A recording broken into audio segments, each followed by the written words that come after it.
3월 8일 월요일 2부 새벽예배 기도회를 하나님께 드리겠습니다. 부르실 찬송가는 254장, 찬송가 254장.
찬송가 218장 한 장 더 부르시겠습니다.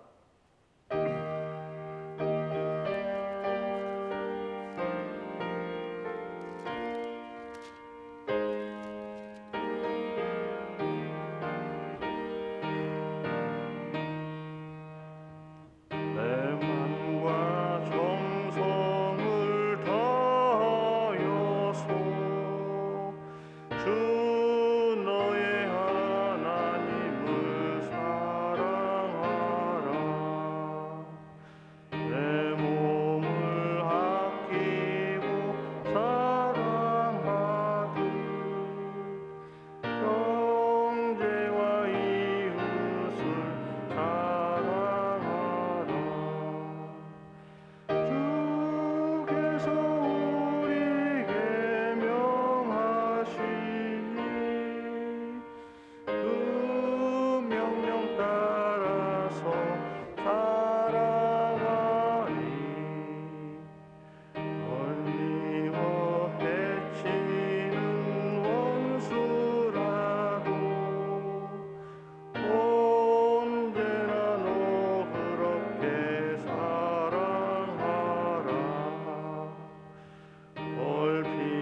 담담으로 복을 빌라. 주께서 우리에게 명하시니 그 명령 따라서 살아가리. 항상 주님을 멀리하고 형제를 사랑하지 못하였다.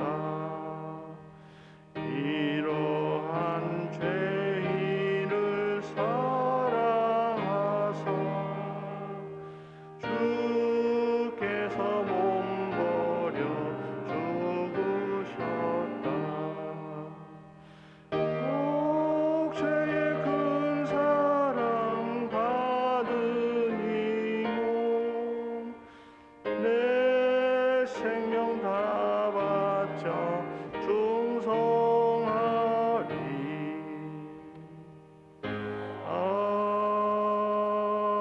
아멘. 사도신경으로 우리의 신앙 고백하시겠습니다. 나는 전능하신 아버지 하나님 천지의 창조주를 믿습니다. 나는 그의 유일하신 아들 우리 주 예수 그리스도를 믿습니다.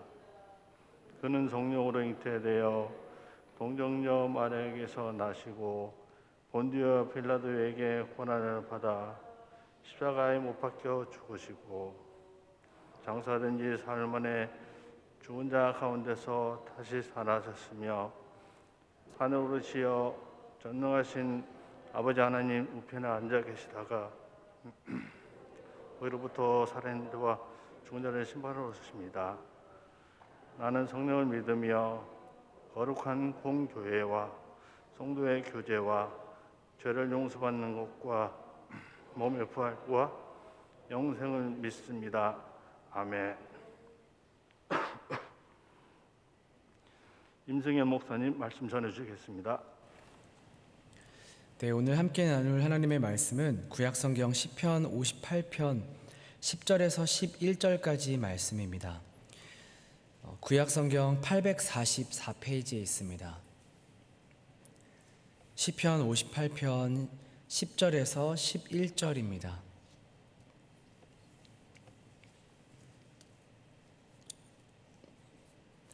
네, 제가 봉독하겠습니다. 의인이 악인의 보복당함을 보고 기뻐하며 그의 발을 악인의 피에 씻으리로다.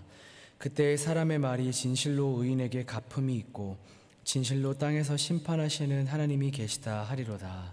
아멘. 여러분 혹시 사이다 좋아하시나요? 치킨이나 뭐 이렇게 기름진 거 먹을 때 탄산음료를 저희가 자주 먹는 것 같습니다. 저는 뭐 탄산음료를 즐겨 먹지는 않지만 콜라보다는 사이다를 마시는 편입니다. 요즘에 젊은 친구들, 죄송합니다. 젊은 친구들이라는 단어가 가장 합당한 단어여서 제가 이 단어를 쓸 수밖에 없었습니다. 젊은 친구들이 사이다라는 단어를 볼 때 우리가 직접 이렇게 마시는 탄산음료 사이다를 생각하기도 하지만 다른 의미로서의 사이다를 아마 생각을 할 겁니다. 속이 시원하다, 마치 막힌 속이 뻥 뚫리는 것 같다라는 의미로 이 사이다라는 단어를 사용합니다. 이와 반대의 의미를 가진 단어가 뭘까요? 고구마입니다. 아무것도 없이 고구마만 여러분 계속 우리가 먹는다면 어떻게 될까요? 목이 턱 막히겠죠. 그래서 답답하고 아무리 이해하려고 해도 도무지 이해할 수가 없다라고 했을 때 고구마를 10개 먹은 느낌이다 라는 그런 단어로 그렇게 사용합니다. 집에 가셔서 한 번씩 사용해 보세요. 아마 자녀들이나 손주들이 굉장히 좋아할 겁니다. 아니, 우리 할머니가, 우리 아빠가, 우리 엄마가 이렇게 하면서 되게 좋아할 거예요. 여러분, 이 사이다라는 단어가 언제 가장 많이 사용되는지 아시나요? 주로 부당한 일을 당하고 못된 사람들에게 괴롭힘을 당하고 힘을 가진 그 불의한 사람이 그 힘으로 누르며 압제할 때, 그런 사람들을 아주 통쾌하게 이겼을 때나 그런 어려운 상황들이 한순간에 반전이 될 때 우리가 사이다를 마셨다, 사이다를 마신 것 같다라는 그렇게 사용을 하기도 합니다. 답답한 속이 뻥 뚫리는 것 같은 시원함을 경험한다라는 것이죠.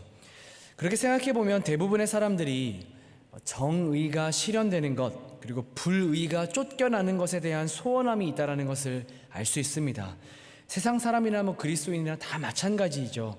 그러니까 모든 사람은 정의가 실현되기를 바라고 불의가 심판받기를 바라는 속성을 그 마음 가운데 가지고 있다라는 것입니다.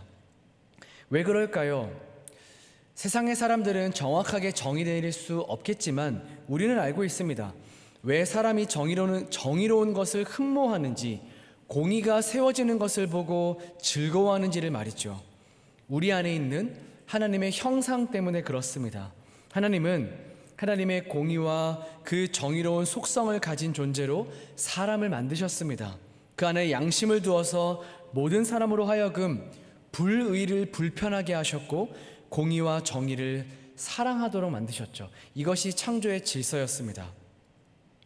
오늘 본문에서 그 정의가 드러나기를, 세워나기를 간절히 바라는 한 사람이 나오고 있습니다. 오늘 본문의 내용을 한번 좀 살펴보려고 하는데요. 1절에서 오늘 본문이 이렇게 시작합니다. 통치자들아. 지금 이 시인이 말하고 있는 대상, 시인이 고발하고 있는 대상이 나오죠. 통치자들입니다. 이들이 어떤 사람들인지에 대한 여러 가지 해석이 있습니다. 이 나라를 통치하는 자들, 실제로 그 나라를 움직이고 통치하는 자들에 대한 비판이다, 아니다. 이 시를 다윗이 썼는데 이 다윗이 통치자인데 다윗 스스로를 비판하는 그런 글은 아니다라고 해서 논리적으로 해석이 맞지 않다라고 해서 일반적인 사람들을 뜻한다. 어떤 사람들이냐면 자기의 유익만을 위하여서 판단하고 행동하는 사람들을 뜻하는 시이다. 이런 여러 가지 해석들이 있습니다. 어떤 해석이든 오늘 본문의 시편의 기자는 정의와 공의를 시행하지 않는 그 악한 자들에 대한 규탄을 하고 있다는 것은 분명합니다. 그리고 그들이 그렇게 행동하게 하는 그 원인이 무엇이냐면 그들의 중심, 즉 그들의 마음 가운데 죄악이 가득했기 때문이다 라고 말하고 있죠. 그래서 그들의 중심에 그 죄가 가득하기 때문에 그들은 공의를 실현하지 않고 있는데, 그래서 그들이 어떻게 행동하고 있냐면 죄악으로 가득한 그들의 마음이 어떻게 그들을 행동하는 자리로 나가게 하냐면 2절에 그 행동을 이렇게 적고 있는데요. 우리 2절 말씀 한번 같이 읽어볼까요? 시작. 아직도 너희가 중심에 악을 행하며 땅에서 너희 손으로 폭력을 달아주는도다. 여러분, 여기서 달아주다라는 말이 어떤 것을 연상시키나요? 저울에 그 물건의 무게를 재기 위해서 물건을 달아두는 것을 연상시킵니다. 그래서 여러분, 이 문장은요, 거래하다라고도 해석할 수 있습니다. 올바르고 정의로운 판단을 하고 말하고 행동해야 되는데 그들의 마음에 그 악이 가득하기 때문에 그들은 정의를 위해서 살아가지 않고 오로지 자기의 유익을 위하여서 거래하고 계산하며 살아가는 것이죠. 그것을 폭력으로 달아놓았다라고 말하는 것으로 보아서 이들은 자기의 유익을 위해서는 폭력도 서슴지 않았다라는 것을 알 수 있습니다. 오늘 시편 기자의 한탄이 무엇인지 아시겠죠? 의를 따라서 선을 행하는 사람이 되어야 되는데 실제로는 자기의 이익을 위해서 말하며 행동하며 자기의 이익을 위해서는 폭력을 일삼는 사람들을 지금 한탄하고 고발하고 있는 것입니다. 참으로 가슴 아프게도 우리는 이런 모습에 익숙합니다. 지금 우리가 살아가고 있는 온 세상에 만연한 생각입니다. 정의와 공의를 말하고 판단하고 행동해야 하는데 얼마든지 자기의 유익을 위해서는 입을 열어야 할 때 열지 않고 혹은 자기의 유익만을 위하여서 말하며 정의를 위하여서 행동해야 되는데 행동하지 않고 혹은 불의를 위하여서 행동하며 자기의 유익을 위해서는 얼마든지 갈등을 일으키는 곳, 그곳이 죄로 인해 뒤틀려져 버린 이 세상입니다. 여러분, 이런 자들은 그런 모습들을 어떻게 판단하고 어떻게 기준 삼을까요? 공의와 정의로운 마음, 그 마음으로부터 나온 행동, 과정, 여러분은 그것을 말하지 않습니다. 오롯이 결과. 이득을 얻게 되면 자기에게 유익한 일이라면 그것을 선한 것이라고 생각하고 판단합니다. 그래서 오로지 결과만 중요시하는 세상이 되어버렸습니다. 그 모습을 시인이 뭐라 표현하고 있을까요? 3절과 4절과 5절인데요. 한번 3절 여러분들 읽어주시고 4절은 제가, 5절은 함께 읽어보겠습니다. 3절 읽어주십시오. 시작.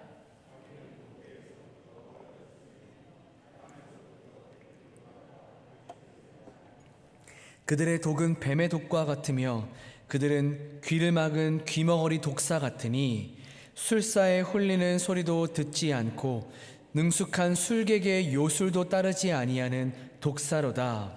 네, 이 악인의 특징이 여기 담겨 있습니다. 그들은 듣지 않습니다. 들을 생각이 없습니다. 그런 자들은 거짓을 말하죠. 그 거짓은 얼마나 그 힘이 강한지 독사의 독과 같이 사람을 죽입니다. 여러분, 독사가 매력적인가요? 아닙니다. 물론 우리 중에 혹시 뱀을 좋아하시는 분들도 있을 겁니다. 그러나 길들여지지 않은 뱀, 그것도 독사를 가까이 할 수는 없습니다. 왜냐하면 위험하고 치명적이기 때문입니다. 그들의 거짓은 사람을 위험하게 하고 파멸시킵니다. 사람과의 관계를 끊어놓기도 하고 공동체의 연합을 순식간에 붕괴시키기도 합니다. 그들은 잠깐 매력적으로 보일 수는 있지만 그들의 속에 그 독을 품고 있기 때문에 결국에 그 독이 사람들에게 나타나기 때문에 결국 그 실체가 드러나게 된다는 것이죠. 이런 자들을 대하면서 오늘 시편의 기자는 어떻게 행동할까요? 이것이 오늘 이 아침에 나누고 싶은 교훈입니다.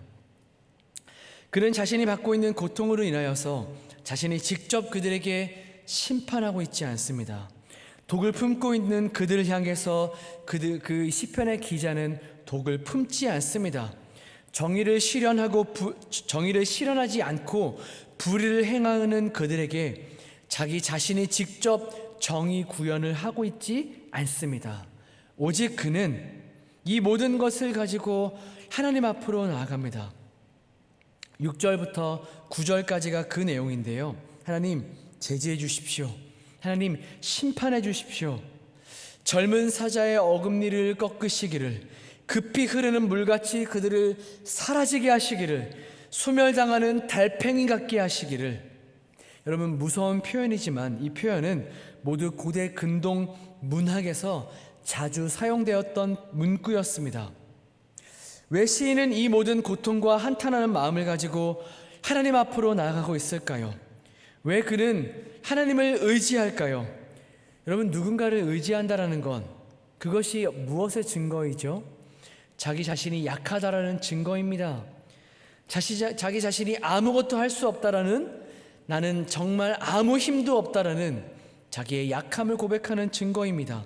왜 그는 자기의 약함을 인정하고 오직 하나님만을 의지하며 나아갈까요? 오롯이 왜 그는 그러기 위하여서 애쓰고 있을까요? 왜냐하면 첫 번째, 하나님의 확실한 심판이 반드시 이 땅 가운데 있을 것이기 때문입니다. 여러분, 10절 말씀 한번 읽어주시겠습니까? 오늘 본문 10절입니다. 시작.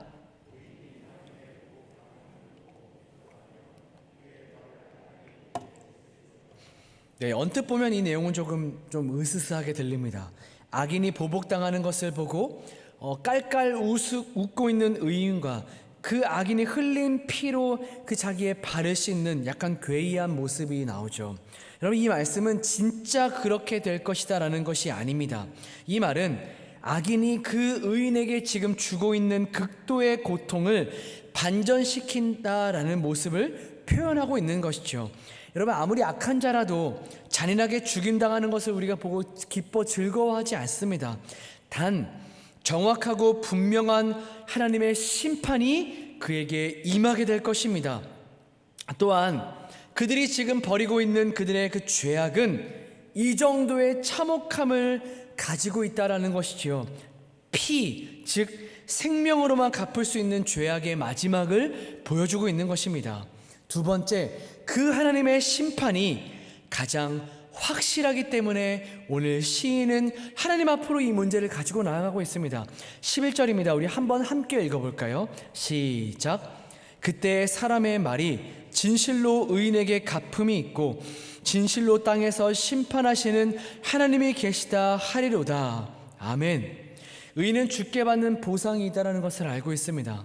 정의와 공의를 위해서 말하고 행동했던 그 모든 삶, 자기가 그 손해를 보더라도, 자기가 희생을 하더라도, 자기가 그 화를 억누르더라도 그렇게 공의와 정의를 위해서 살았던 모든 삶에 대한 보상이 있다는 것을 알고 있습니다. 모든 것을 가장 확실하게 판단하시는 공의로운 재판장 되시는 하나님 앞에서 자기가 그 갚음이 있을 것이다라는 것을 알고 있다는 것이죠. 악한 자들에게 당하는 고통과 고난을 견뎌냈던 모든 시간에 대한 갚음이 있습니다. 또한 그뿐 아니라 세상 사람들도 함께 그 갚아주시는 장면을 보고 인정하는 날이 올 것이다 라는 것을 시인은 분명히 확신했다라는 것입니다. 그들의 모든 언행 심사를 판단하시는 그 하나님의 심판, 가장 확실한 심판이 하나님에게 있기 때문에 이 시인은 하나님 앞으로 가지고 나아가 이 모든 일들을 신원하고 있다는 것이죠. 사랑하는 여러분, 우리가 얼마 전에 담임 목사님을 통하여서 이 내용의 말씀을 들었습니다. 악한 자들에게 고통받는 사람들의 그 수모와 그 수치와 그 고통이 언제 그 안에서 해결될 수 있다라고 말씀하셨죠.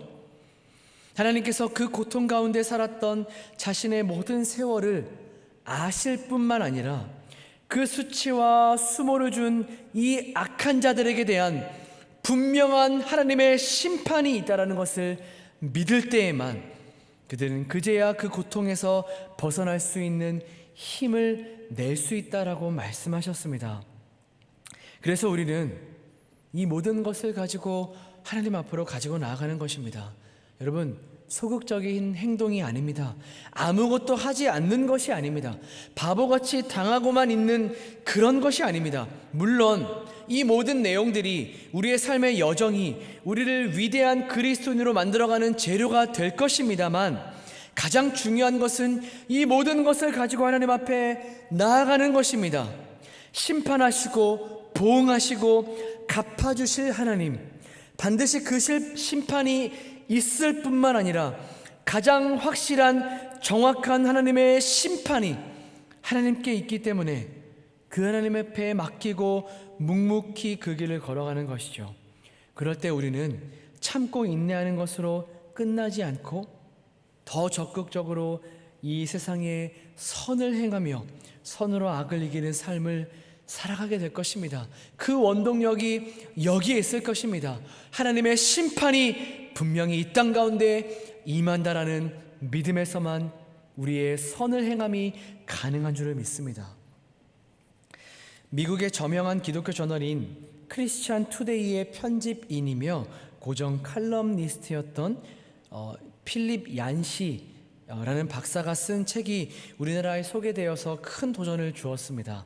그 중에 하나가 하나님, 당신께 실망했습니다 라는 책이 있죠. 여러분, 이번 3월달 추천 도서의 저자이기도 합니다. 3월달 추천 도서가 이 도서라는 게 아니라는 거 아시겠죠? 네. 이 책에는 아무도 묻지 않는 3가지 질문이라는 주제가 등장합니다. 첫 번째 질문, 하나님은 공평하십니까? 하나님의 말씀을 따라 살아가는데 그렇게 살아가지 않는 사람들, 더 적극적으로 악을 행하는 사람들이 보란듯이 성공하는 것을 어떻게 생각하십니까? 라는 질문입니다. 두 번째 질문, 하나님께서는 왜 침묵하시는가? 하나님께서 여전히 우리와 함께 하시는데 왜 이 고통 가운데 살아가는 우리에게 응답하지 않으시고 여전히 침묵하시는가? 라는 것 질문이죠. 세 번째 질문은 하나님께서는 왜 숨어 계시는가? 말씀 따라 살아가는 인생들에게 하나님은 왜 계속 숨어 계시는 것처럼 보이는가? 라는 이 3가지의 질문입니다. 여러분, 이 질문 중에 한 가지의 질문 혹은 2가지 이 질문 몽땅 우리의 질문이었던 적이 우리의 삶에 있지 않으십니까? 실제로 우리가 이런 경우를 만났을 때, 이런 이 질문을 하나님 앞에 토로했을 때 하나님에 대한 실망감을 감출 수 없는 경우가 우리 가운데 정말 많이 있죠. 사랑하는 은평의 성도 여러분, 때로 우리가 이 세상을 살아가면서 거짓말로 모함받으며 그로 인해 고통받을 수 있습니다. 악한 사람들이 자기의 이익만을 위하여서 말하는, 그렇게 계산하는 사람들이 진실을 말하지 않거나 혹은 진실을 말해야 할 때 침묵함으로 우리가 그 고통을 받을 수 있습니다. 그런 고통스러운 상황 가운데 우리가 살아갈 때 하나님이 침묵하시거나 숨어 계시는 것 같은 그런 이 하나님에 대한 실망감을 우리가 토로할 때가 있죠. 그러나 사랑하는 여러분, 우리는 오늘 시인처럼 하나님의 신실하심과 반드시 심판하신다라는 것을 우리가 믿음으로 하나님 앞에 나아가야 되는 줄을 믿습니다.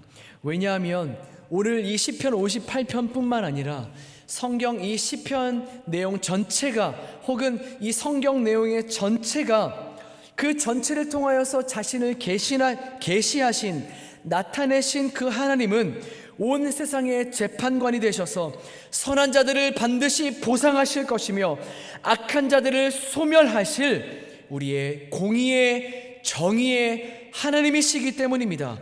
그때 온 세상이 그 사실을 보며 우리를 인정하는 날이 반드시 이 땅 가운데 임할 것임을 우리가 함께 믿음으로 고백하기를 소망합니다. 여러분, 제가 이런 생각을 해보았습니다. 임승연의 이야기라는 책이 나오면 여러분들 사서 보시겠습니까? 네, 선한 얼굴로 웃고 계시지만 아무도 안 사서 보실 것이라는 저는 분명한 확신이 있습니다.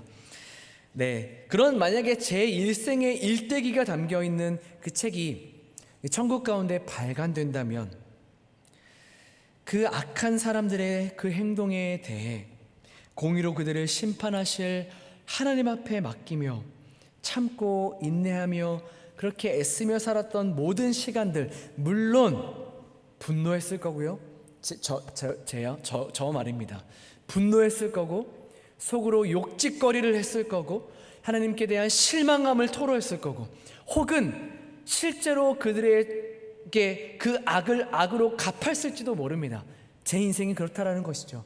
저는 여전히 그런 연약함을 가지고 살아갑니다. 그러나 혹은 한 번쯤, 10번 중에 2-3번쯤 그렇게 살아가기로 애쓰고 노력했던, 그렇게 악한 자들에 대한 그 악을 내 스스로 갚지 않고 독을 독으로 내뿜지 않고 하나님께 신원하며 하나님께 내 인생을 토로하며 하나님께서 갚아주시기를, 하나님께서 심판해 주실 것을 분명하게 믿음으로 그렇게 살아가려고 애썼던 그 2번, 3번 정도의 그 애쓴 그 영광스러운 흔적이, 그 제 인생의 이야기가 임승연의 이야기라는 책에 기록되지 않겠습니까? 그 흔적들은 이 이야기에, 이 스토리에 주옥 같은 명장면으로 남아있게 될 것입니다. 하나님이 인정하시고 내가 그것을 알고 또한 모든 사람이, 온 세상의 모든 사람이 이 사실을 분명하게 보겠지요. 여러분, 얼마나 사이다를 마신 것 같을까요?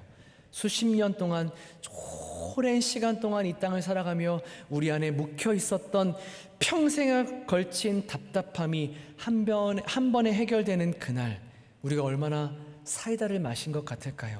바라기는 오늘 하루 가장 확실하고 분명하게 심판하시는 하나님 앞에 모든 것을 내어드리고 우리가 독을 품지 않고 그 모든 상황을 역전시키실 그날을 소망하며 참고 인내하는 영광스러운 주의 백성으로 더 적극적으로 혹시 그들에게 선을 행하여 선으로 악을 이겨내는 승리의 백성으로 살아가는 우리 모두가 되기를 진심으로 소망하며 축복합니다.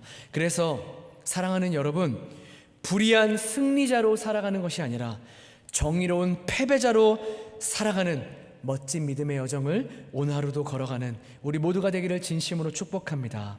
이 시간 말씀 붙들고 함께 기도하겠습니다. 주신 말씀 생각하시면서 정의로운 패배자로 불의한 승리자가 아닌 그런 인생 살아갈 수 있도록 우리 말씀 붙들고 기도하겠습니다.